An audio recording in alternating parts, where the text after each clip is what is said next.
Hi, this is Master Cleveland of Classic Taekwondo once again, and basically this is kind of a follow-up to the forms I did the other night, or should I say the form. I took the traditional dagger form, which was known as the Dangum Young, that I learned the short time I studied in Tang Sudo. I took that and I modified it a bit, made a few movements here and there, changes here and there. This was not to offend any of the masters out there of the art of Tang Sudo that did this pattern. It's just that I'm a Taekwondo practitioner. We really don't have a weapons form, any weapons forms that are organically from the art that I know of. There's a lot of people out there who do forms for Taekwondo, but weapons forms for Taekwondo. But the point is, I'm getting to is, I looked at the form and I saw some things that for years kind of had me puzzled and kind of left me with questions. This is not to knock that traditional pattern at all. It's just some things that just kind of didn't make too much sense. One of the things I pointed out was the initial movement where you're drawing the weapon here.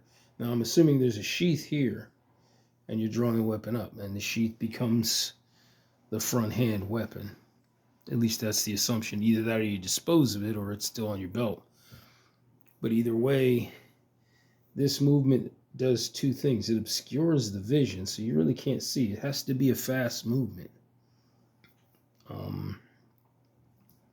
As where what I did was brought up an elbow and is the draw king to the back. It cuts across the middle and then heads to the back. As I explained, if you watch the video, you'll see what I was talking about there. But the whole thing was, it wasn't to insult or offend people who practice the original form. It was just the fact that I thought, there's certain things that are questionable, and I wanted to experiment, and that's what I did. It just, to me, what I've seen of that form, it looked like it's not really based in realism. I'm not saying there's not something there. It's just that certain things were questionable. In a knife situation, I'm not saying that I'm an expert by any means. I've trained in the Filipino arts for coming up on 18 years and Taekwondo for closer to 30. But the whole thing here was, when you're dealing with weapons, the one thing you have to understand is with a knife, it is highly likely that you will get cut. This is one of the reasons why when I mentioned the fact that when you're practicing these type of forms, always use something that will not cut you. Because if you make a mistake with a weapon like the one I have, which is aluminum and no edge, no point, you're probably not going to get hurt. With a blade with an edge, you're going to get cut. Or there's a likelihood that you'll get cut. So always, for practice, use a practice weapon of some sort. Do not use a live blade. I mean, if you're a master instructor and you just feel like you're that confident, you've been doing it for years, by all means indulge. But for me as a master, I'm not doing it. I'm not going to teach a student to use a live blade for a form. The whole purpose of the learning of with the practice weapon is, you understand, since it's the same weight as a regular blade, you could do pretty much the same thing.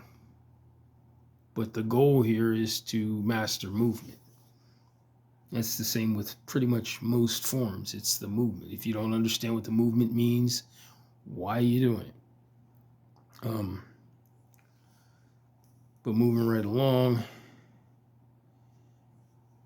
as I've said in the video with the form itself, when you're using a weapon, keep in mind that that weapon it's an extension of your body. But you're talking about a dagger, most of the time your end result is usually fatal for the person that you're fighting against. You're also keep in mind that the blade is you can get cut also. If you're dealing with a person who knows how to use a knife, or even somebody who doesn't, there's a good chance that you're going to leave their cut.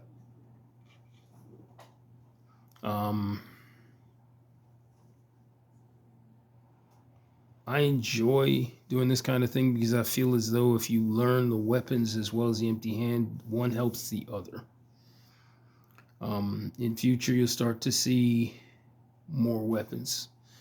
Also, something I'll point out for that particular form is you notice that very seldom am I changing hands with the weapon, doing both sides. In reality, if you're fighting with a knife, it's not very likely you're going to switch hands. I'm not saying you won't, it's just once you're using a blade, say with your right hand, that right hand is what you're going to stick to. That other hand is a support. Switching hands, you're many times not going to have time to do that. So that's another thing I'll point out. But other than that, you will see more weapons forms. Anything with the dagger is obviously going to be something I came up with because I didn't see a whole lot in the way of other dagger type forms in the time I trained in Taekwondo actively in a class or in the Tangsudo. They didn't have it. They had one form, which is the one I showed initially. But basically the whole premise there is to show how to manipulate a weapon. But also when you're training as a student, and really you shouldn't be messing around with, unless you're training in an art that uses weapons often. And Taekwondo, Tangsudo are typically not. You'll want to wait longer before you decide to start messing around with weapons, especially blades, because as I said before, there's a very high likelihood that if you just don't respect what you're doing, you will cut yourself. That being said about the forum, one other thing I'll come about is about the, I mentioned something about merch in the future, basically t-shirts. What we're coming out with, or I have, or long and short sleeve. I'll show a few samples of those in future. But basically, like I said, the whole thing with the weapons. The weapon will only hurt you when you don't respect it. When you treat it like it's some kind of game, or, I've seen a lot of people out there who do all this crazy flipping and stuff with weapons. Many times they're using the cheap stuff that breaks real easy. But when we're talking about edged weapons, you don't want to play around with live blades in demonstrations unless you honestly know what you're doing. That means years, or at least years of practice, I would say, or ongoing practice with, say, a safety type blade. Because when you're using a live one, mess ups, you'll know, because there'll be blood all over the place. Anyway, that being said, you like what you see in the videos, by all means, you have questions, leave a message, leave a like. If you like what you see, subscribe. Thank you.